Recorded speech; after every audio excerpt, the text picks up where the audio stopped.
Merci.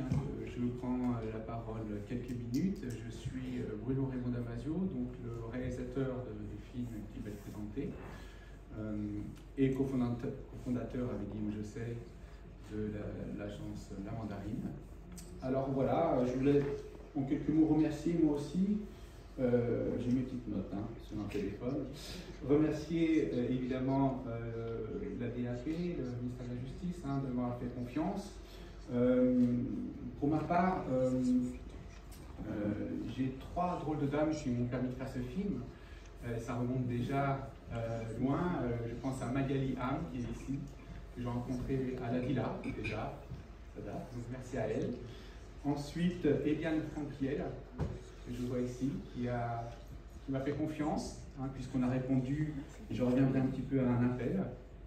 Et chose un peu délicate dans les projets, c'est de reprendre un projet en cours de production, surtout dans les conditions dans lesquelles ça s'est passé. Il ne faut pas oublier que c'était pendant la crise sanitaire, donc on avait double contrainte. Et je voudrais remercier Adélina Gallet, qui a repris la suite du projet impulsé par Eliane. Donc merci particulièrement à ces 3 drôles de dames. Je remercie aussi évidemment les directeurs des établissements qui m'ont reçu pour le tournage. On a été très bien accueillis. On a travaillé, on les a contactés auparavant, en aval du tournage, et c'était très fluide. Il faut savoir que pour nous, c'était vraiment un premier contact avec cet univers-là. Voilà. Alors, ce que je peux dire, effectivement, nous avons répondu à un appel suite à une feuille de route interministérielle, PP. SMJ, si je me souviens bien, et j'ai découvert un univers et ses acronymes savants, SPIP, DAP, DGCS, enfin, je dois me tromper, soit un univers assez pénible, en fait, il faut le dire, contraignant, où la souffrance et la maladie, il faut le dire, la vieillesse nous renvoie chaque jour à notre finitude, quand même. Voilà, donc j'ai pas trop l'habitude de ces projets-là. Mais bien sûr, tout n'est pas noir dans cet univers. Il subsiste de la lumière, de la pénombre, c'est-à-dire de l'espoir, de la dignité, bref, de l'humanité.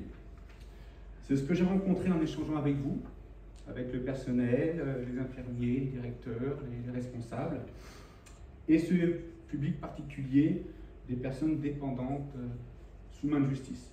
C'est cette lueur d'espoir que j'ai essayé de montrer, c'est ce silence qui parle, que j'ai essayé de vous faire écouter, parce qu'au-delà de la commande, et qui a pour objectif de rassurer quand même les directeurs d'EHPAD, je voulais incarner les messages de ces hommes et ces femmes qui œuvrent pour offrir un peu d'humanité et de dignité. Voilà. Quelques points sur la production, rapidement. Donc, 3 jours de tournage, 3 sites de tournage, effectivement. À Marseille, on a été reçu à la Fondation Saint-Jean de Dieu, à l'EHPAD Saint-Barthélemy, en juillet 2001. C'est ça. À l'EPSNF à Fresnes en février 2022, presque un an après, et ensuite à la Croix-Rouge, à l'EHPAD de la Croix-Rouge du Val-de-Meuse à Givet, en juin 2022. 5 jours de tournage pour réaliser ce film, dont le projet s'est étalé sur 2 ans. Nous avons enregistré 9h30 d'interviews. Nous avons sélectionné d'abord 3 heures d'interview et nous sommes arrivés à 45 minutes de film, que vous allez voir. Voilà, donc je remercie également mon équipe, la Mandarine, et les caméramans qui ont travaillé sur le projet.